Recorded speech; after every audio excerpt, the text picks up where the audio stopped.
this is about people working and using insight in normal ways. And so I'm actually delighted that you're in an office doing things. Because, what I'm finding about the book is that I was interested in insight at work. I mean, that's where I come from. That's my background, people making good decisions, people solving problems. And so therefore I made it a work focus. And then I discovered when I talk to people at work, what they talk about is more human-centered issue. Yeah. Yes. So I'm happy to run with that. And as I explain in the book, most of our life is at work. We can't ignore that part, and it's actually really important to talk about that. So good morning. I'm with Tanya Kennard-Campbell, and this is the Insights channel. Tanya, I've known you for a while, and delighted to be talking to you on the subject of insight. But you've had a bit of a journey, haven't you?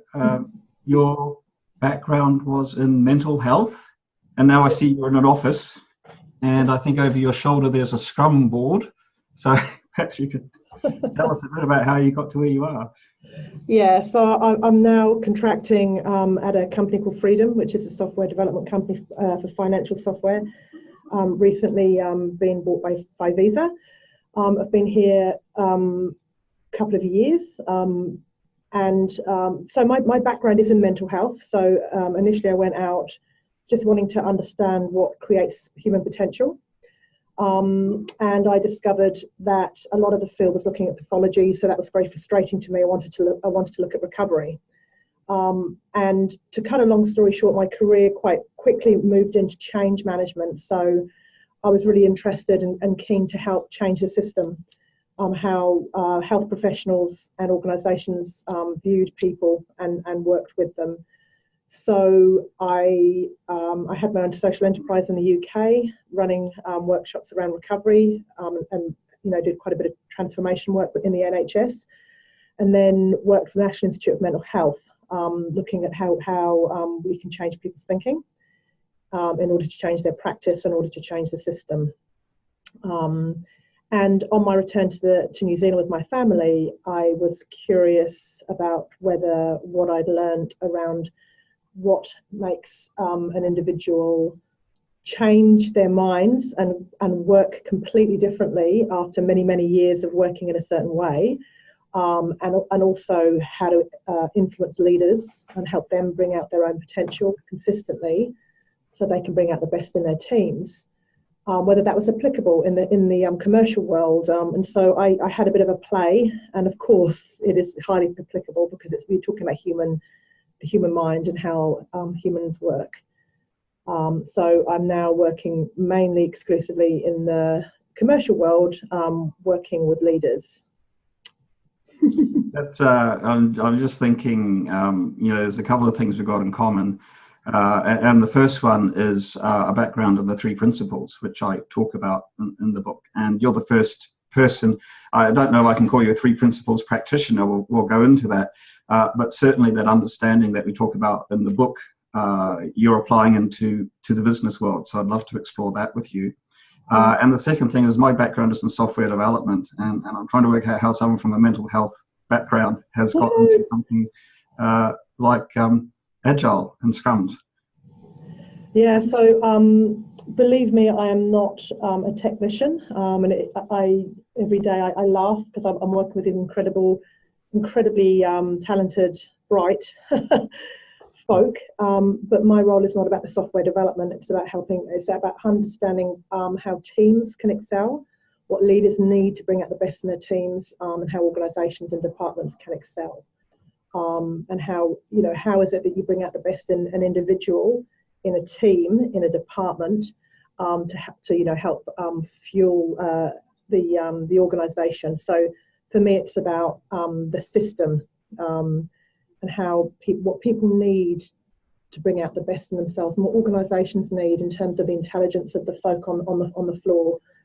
And of course, Agile is one way of empowering each team member to bring their best. So partly what I do is looking at how do you create an organisational structure and culture that releases the potential of its teams. and provides the direction that people need to channel their talents really for the good of the organisation, and for the good of themselves. It's a win-win. So for me, it's always about a win-win. It's helping people understand what their passions are, what their motivations are, and of course work is one of the biggest places that people channel their sense of meaning and purpose. It's very important to them, work, for many people, not everyone. So helping people understand that, and then how does that align to the team, or how does that align to the department or the organisation.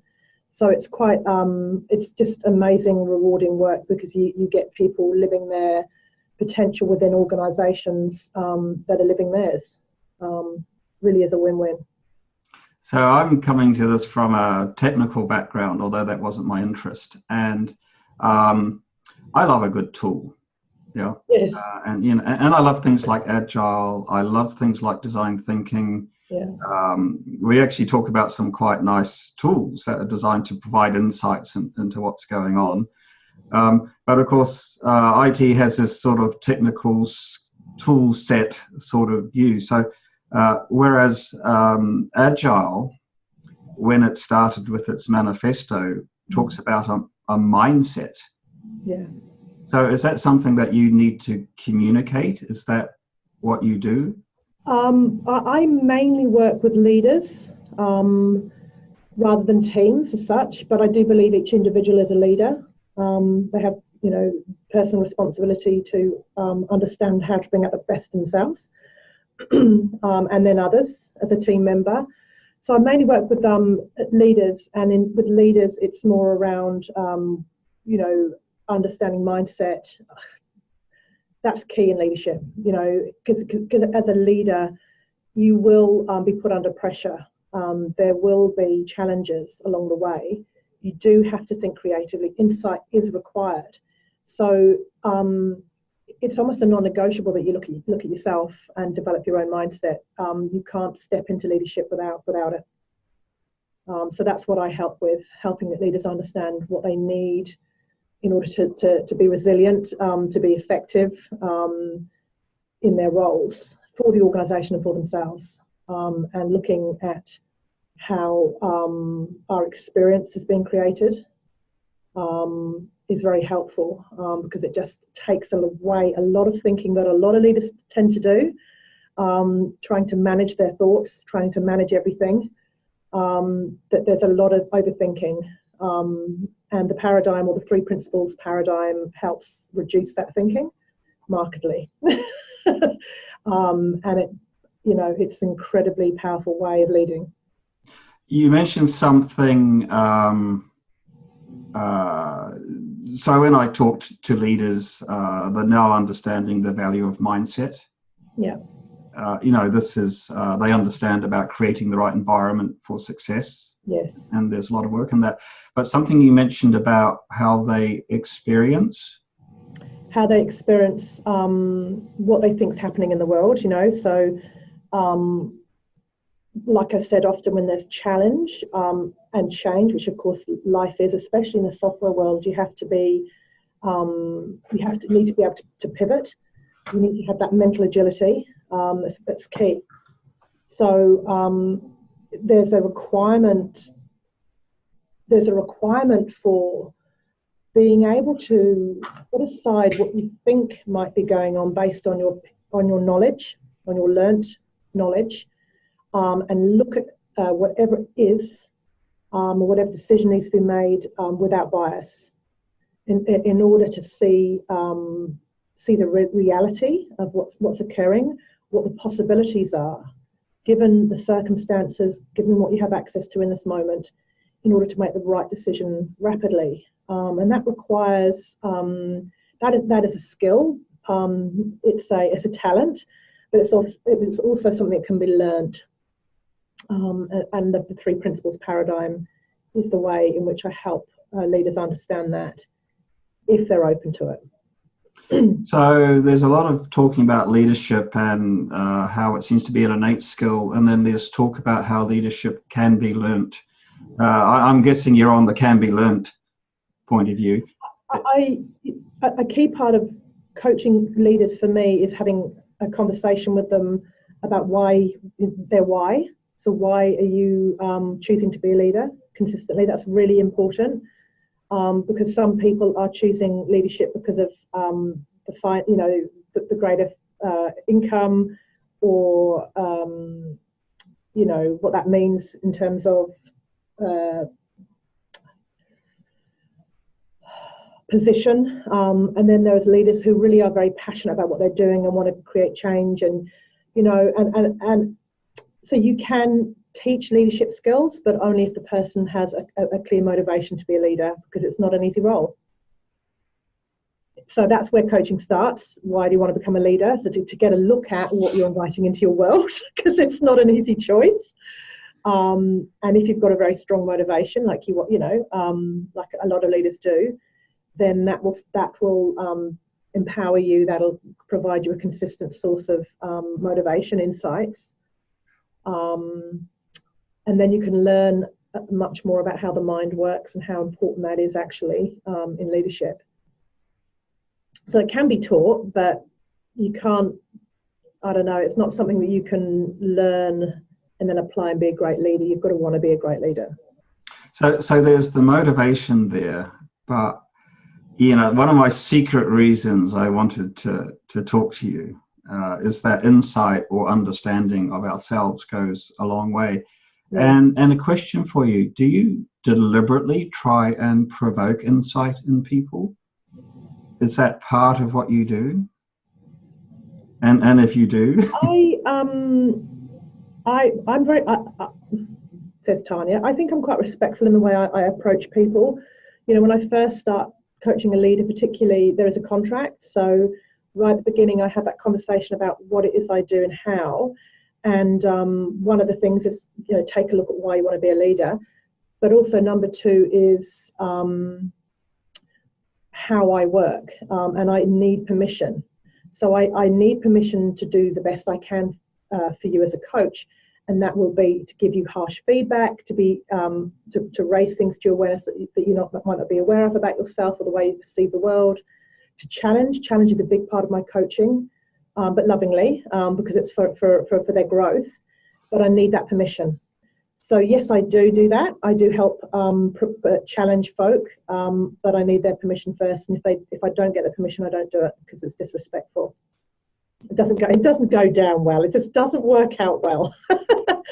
So that's why I said earlier, if they're willing to, I work on that area. Not all leaders are willing to look at themselves.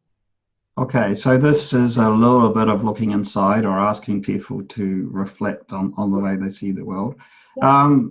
Yeah. As we talk about insight, I suppose it's helpful for me to understand what insight means to you. Yeah. How would you describe it? Well, I've been a 3 principles trainer now for a good number of years, probably 16, and I have spoken about insight in various different ways, but the way I describe it right now at this point in time with my knowledge is that insight is basically when misunderstanding is taken away and the truth is revealed. That's what insight is. So it's not that you are doing anything marvelous yourself. It's just you have learnt. It happens spontaneously. Insight. You can't kind of choose to have an insight in this moment. But what happens is there's a falling away of previously believed thoughts or ideas or beliefs or misunderstanding that you thought was real. So something's removed in order to reveal something that's already been there. And this is what I love about insight, that there's a logic to the world. There's a logic to software development. There's a logic to the natural laws in life. And we can think we know how things work, but that's what we think. And then there is what actually is possible. And what insight does is it helps you remove the obstacles to you seeing it. I love that because, of course, working with these incredibly bright guys who are looking at the most efficient ways of doing things, understanding, being able to put aside previous thinking is really important, but not in a way doing that with wisdom. So being able to hold the thinking that you have and look beyond it, which is a form of taking away misunderstanding. And the minute you see truth, or what is real, the previous thinking is made redundant sometimes, or it's upgraded.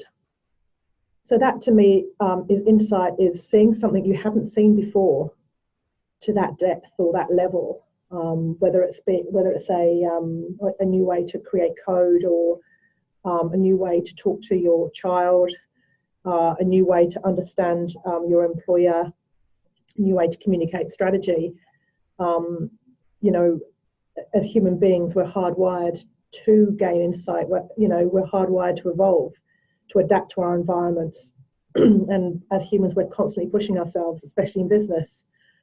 So we do need to keep upgrading and looking to insight to guide us. So I was going to ask you how you do this, but in the book I also say that how's not a good question in this sort of this sort of insight sphere. Is there anything else about insight or its nature? If you're with an exec and we're trying to generate some fresh or new or deeper thinking, is there? It's the how-to is an interesting thing. First, it starts with knowing that it's possible, and then, or not just possible, but likely, and then knowing what really gets in the way of insight once again. So there's certain things that do get in the way, and that's sticking to what you know. When you feel compelled and rushed, often you're listening to previously thought and previous ideas.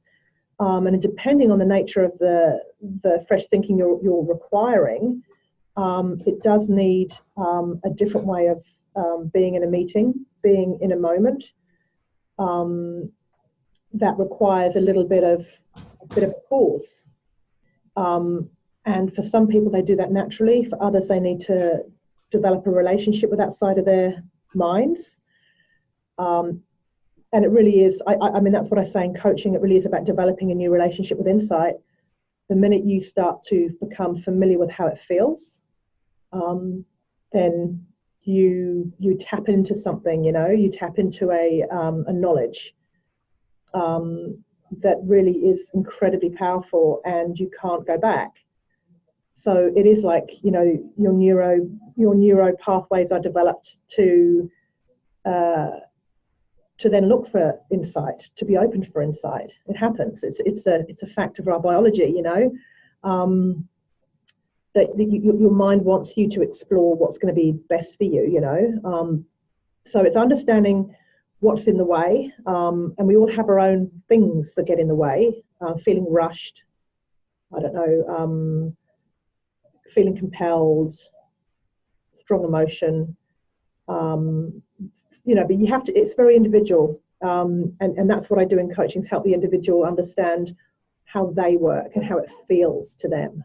So it becomes automatic, becomes part of their day, to kind of go, oh, my mind, I'm not really approaching this in an insightful way. Okay. And literally it's that. That's all it takes. It's just one little, okay, I'm in a much more insightful mind frame now. And it's a feeling thing. So what I'm hearing, it's a feeling or ability to catch yourself when you're falling off the... That's exactly right. Rather than trying to do it, it's actually picking up on what's getting in the way of you doing it. And we all have our own individual feelings or experiences that do that.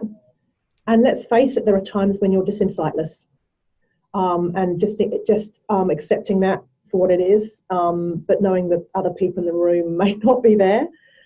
It's quite remarkable. That's what's so wonderful about working in teams. It's quite remarkable how sometimes it's one person in the room, and that's where Agile comes in. I think in Scrum sort of processes really is helping each person in the room have their contribution, because it could be a doorway to insight for the team. So this is kind of countercultural. you know, from because it doesn't sound like hard work. It sounds like no work. And yeah, I think we can all remember, I still remember, you know, the voices: you must work hard to get results, you must put in the effort, you must focus. If you read my school reports, those fateful lines, you know, if only Mark could focus more, then yes, he could achieve great results. But you're talking about something that's not focus. it's funny. It's hard work. I mean, everyone here works very hard, I believe. They certainly do, but it's about working. I just think it's logical to work to understand how to work at your most effective mentally. That means you can physically work hard, but you're actually, why would you do something that is going against nature or logic to be able to get the best out of your minds? It's not a theory or a nice to have. It's not about going and sitting in the loo and meditating for 10 minutes before a meeting. It's about having that ability to step into a mindful place or a meditative state, or a flow state more likely. I think flow state would probably be a better description for the work environment. That state of no thought, yet insightful thought, and you're following, you know, you're highly creative, and you're often in tune with others in the room, possibly. That flow state. And you can get a hell of a lot done. Oh my goodness. The meetings and meetings and meetings and meetings and meetings that can be had to try and find one solution that can be achieved very quickly with a focused meeting, you know, understanding how insight, new thought, you know, often in meetings, people are so set in their thinking about how it should be. And you see in meetings the debate and the ping pong, and we're not actually getting anywhere. We're just fighting over what we think we know now, rather than looking towards what's possible. There's a lot of time wasted doing the ping pong, and egos, you know, he said that wrong, or he hurt my feelings, or what does he think he's doing? And a lot of thinking, a lot of energy is spent and wasted, and it causes a lot of suffering in people, you know. When you understand how to bring out the best in yourself, you know, you understand how to bring out the best in others, and it feels damn good because it's a win-win. And the energy is markedly less, the personal energy you expend in talking, meeting, agreeing, deciding, and people really, very few people understand what is possible there. You know, they get stuck in their ways of doing things, which is the mind's, you know, it's worked for me for years, and this is how to do it, and let's go forward. And it has worked for them, but it's not the most effective ways. And there are implications. There are implications to these different ways of being leaders, decision makers. Very different implications. And that's why for me with the coaching, it's about feeling what's getting in your way, or recognizing what's getting in your way, so you can efficiently manage your own mental health, mental mindset, potential horsepower, and not wait for other people to do that, you know, or the meeting to be perfect, or the opportunity to be perfect. No, life goes on, doesn't it? Yeah, it certainly does. You know, I'm interested at this time about the principles and what role they play in that. And, you know, I'll declare my interest that for me, the principles provided a explanation, or a logical explanation of where insight came from. And for some people, that's important, like me. Yes. You know, I got to know why. And for other people, not so important, because they just enjoy that feeling of not being so dominated by their thoughts. What's your view, or what works for you? Well, for me, initially, my whole my kind of mission, or my why, was to ease suffering. So it was around working with people who had a lot of mental torment. That was kind of, it creates a lot of suffering. So I wanted to help people understand that there was a solution beyond their suffering, beyond medication, that could help them gain that sense of confidence and peace, and realize their potential. But now for me, working with leaders, it's about helping these brilliant people with brilliant motivation and just, often highly conscientious, industrious, intelligent, gifts to the world, really, understand what's getting in the way of realizing what their potential is, because they really do have a role to play in the lives of others. And so for me, part of my why is to help create accelerated learning environments where people can grow and discover their potential. And work is one of the, work environments. So accelerated learning environments, like, what does that mean? That means, how do you learn? How do you grow?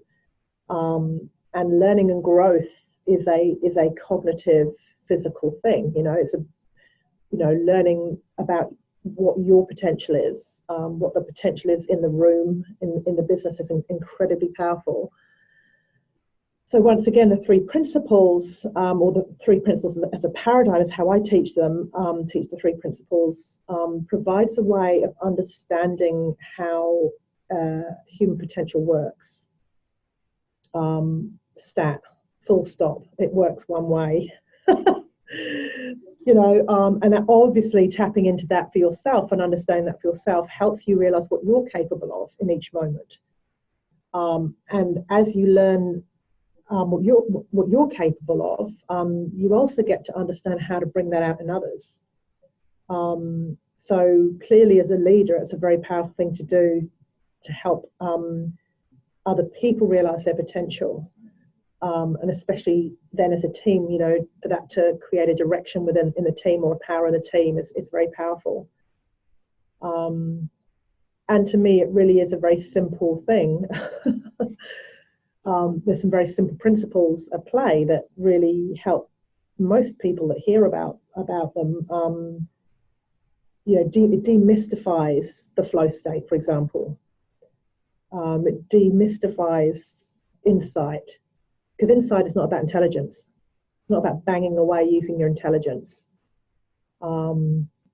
It's separate from that. Intelligence is often what helps you apply some of those insights, but it's not where it comes from.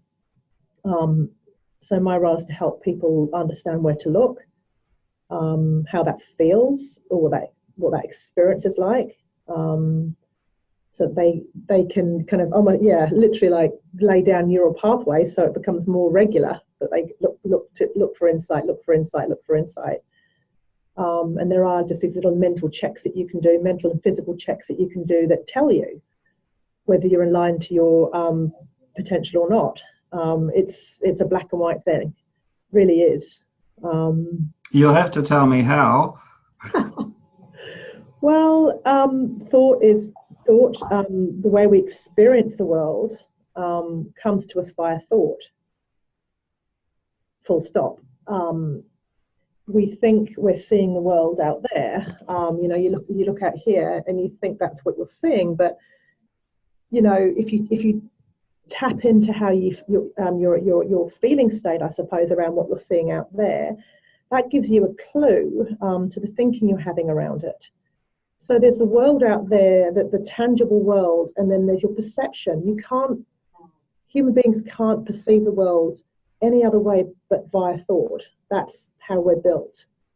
So our thought is what gives us an experience of the world. And that thought comes with feeling or experience. So your feelings are clues around what your thinking is doing, moment to moment to moment, not about what's happening.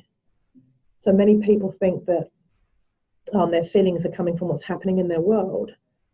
Yes, these things are happening in your world, yes, but you cannot experience them any other way than by thought in the moment.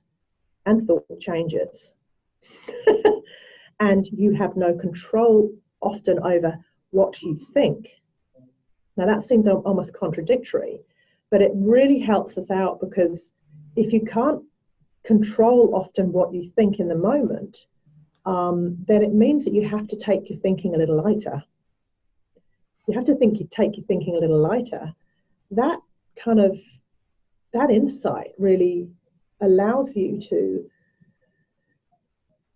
be a little bit more mindful about what's actually happening out there in the world.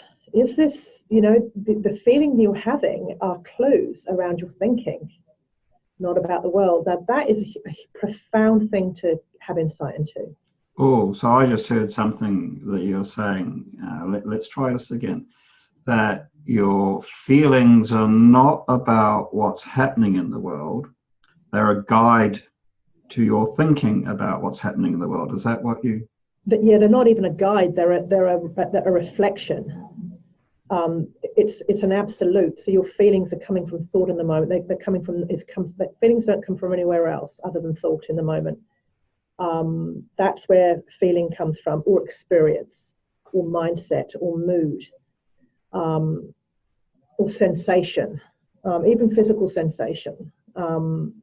So you can be, like I'm doing here, I'm touching my arm and not be conscious of it, not feel it. Until you look down, you go, oh, I'm scratching myself, and then you feel it.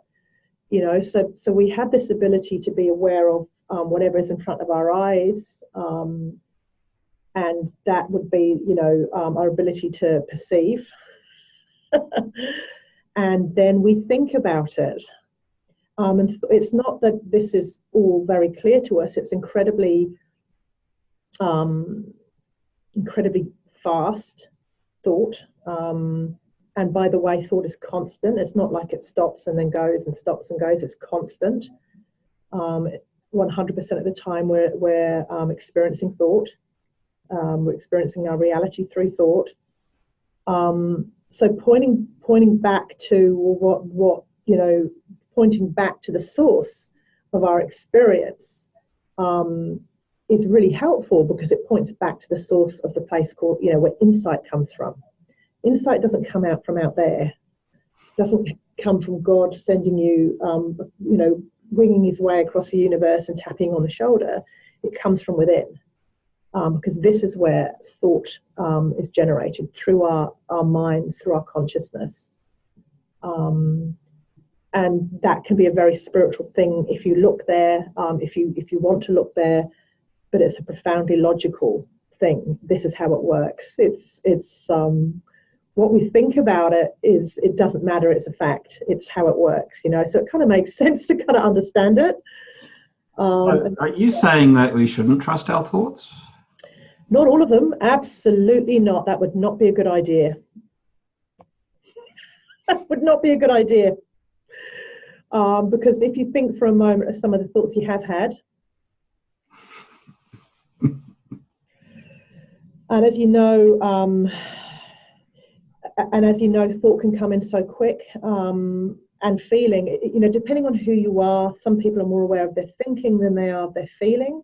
Often guys are more aware of their thinking than their feeling. Women are often more aware of feeling than thought, but they're the same thing. They're absolutely the same thing. And this is why one-to-one coaching is important, because we all perceive thought differently. Some of us hear thought sometimes. Sometimes we see it. People that daydream often have images. Thought comes via imagery. Some of us via feeling. So that's why the coaching is important, to get the individual relationship with thought nailed, because it kind of helps that you understand how you work, or how thought works through you. But yeah, it's not a good idea to trust all your thought, all your thinking. But the thinking that you will have will give you an experience with it.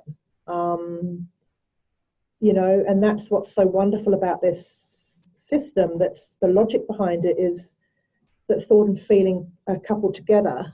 So whatever if you're not aware of a thought, the feeling will be a guide. You know, if you're not aware of the feeling so much, the thinking will be the guide. And sometimes, like I said earlier, sometimes you're not in an insightful mood. You know, you're no matter how you try, you just, I don't know, you're very kind of reflective. You're living in previous thinking. You just can't get into a creative space. You can't get into a flow state. It is what it is. You know, it is what it is. It's just how thought works. Once again, you have no control over how thought comes through your system, whether it's insightful, whether it's old, whether it's got a sort of feeling that you don't like. So it makes sense not to react to every feeling and every thought you have, but to understand where it's coming from. No, I agree totally, because I have no idea what thought is going to come up next. No. It's an impossibility.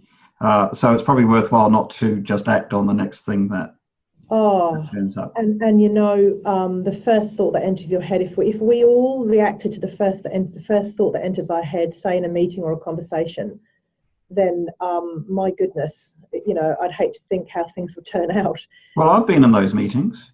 Yeah. I was in a meeting recently with a group of leaders, and I said, you know, that I was aware of how often I had become aware in that meeting of how often people were reacting to their thinking about the situation rather than what the situation was, rather than being curious. So people reacting to their own thinking about people, decisions, and it's an emotional reaction. It's not, and then deciding out of that or leading out of that. Now, was this a group of men, and you're accusing them of being emotional? Now I know you wouldn't, but I find this curious that you know, we've been talking about thinking, we've been talking about feeling, we've been talking about spirit, and you know, most people will say that they are not emotional, that they work off thought, but you seem to be saying that in many cases not to believe the first thought that occurs. It sounds like you're saying not to believe the first emotion that occurs as well. Once again, an emotion is a reflection of thought, right? It's not. That's what it is. It's a reflection of thought in the moment. Yeah, so many guys are not as aware of their emotion as you know. It's statistically true. It's statistical truth that often men are less emotionally aware. That's not a good or a bad thing. It just is what it is. But then you have thought, right? So they're more cognitively aware. That's fine. But if we're looking, it depends what the topic of conversation is, you know. But if you're looking for new thought, new ideas, often the first thought is the first thought. You let that thought go. You know, the mind is generative. It will generate thought. If you focus your thinking in a certain area, which we do in certain meetings and in certain tasks that we do, that is the thinking you'll have. You know, you'll have more and more thinking on that area. And often if you're looking for new thoughts or new ideas and new possibilities, it makes sense not to take the first thought. It's like, because there's more to come. And often if we just give ourselves a little bit of a pause, something more profound or deeper or more truthful may come out. Sometimes it doesn't.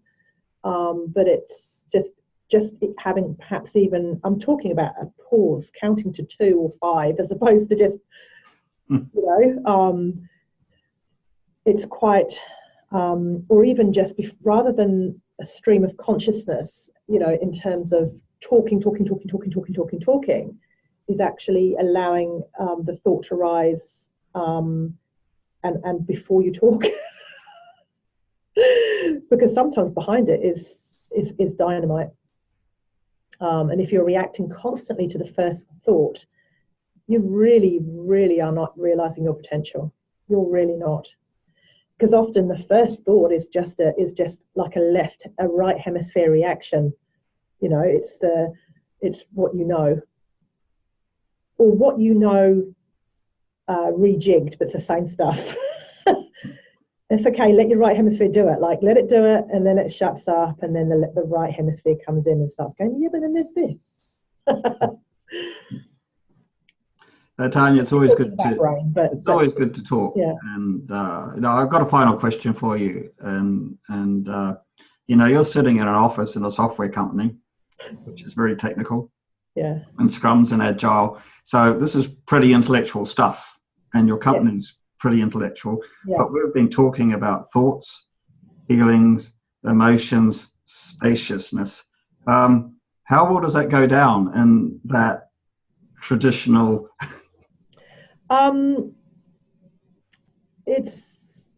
That's not how I think people know that there's a depth to me. The people, freedom folk know that.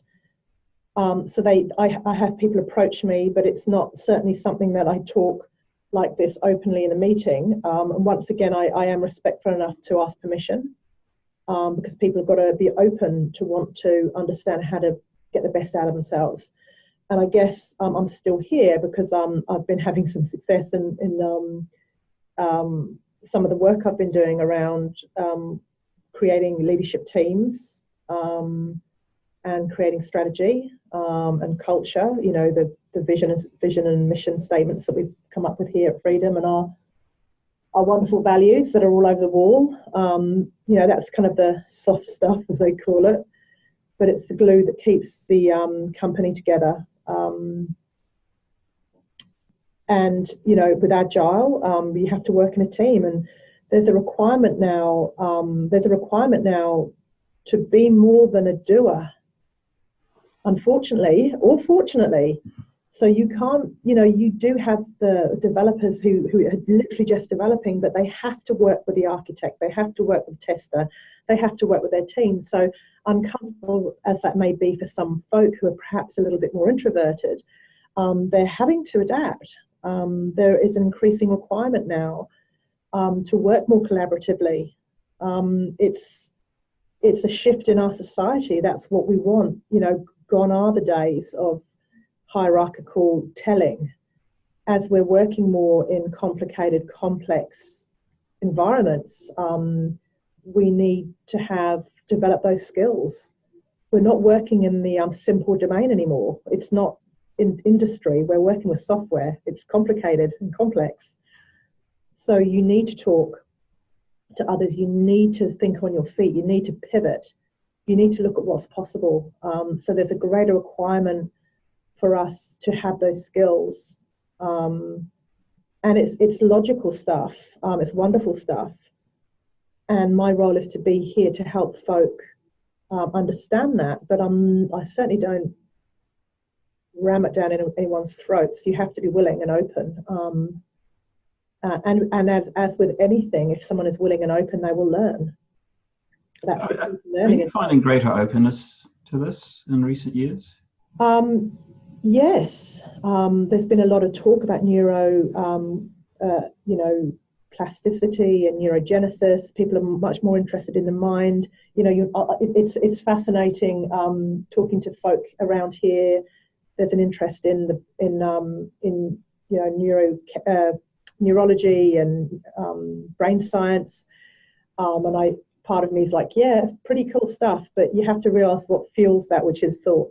Thought is the software, and then you have the hardware, which is the neuro science. So they work together, they're not independent. So people get that.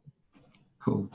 Hey, it's great to talk to you, Tanya, and have an insightful conversation. And I always enjoy talking to you. I'm just going to run the little banner at the end of this. So if you want to get hold of Tanya and find out more about what she does, there'll be some information, and there'll be some information on the Insights book as well, and where you can access it, or maybe even you might be a contributor. So thank you very much. Thanks, Mark.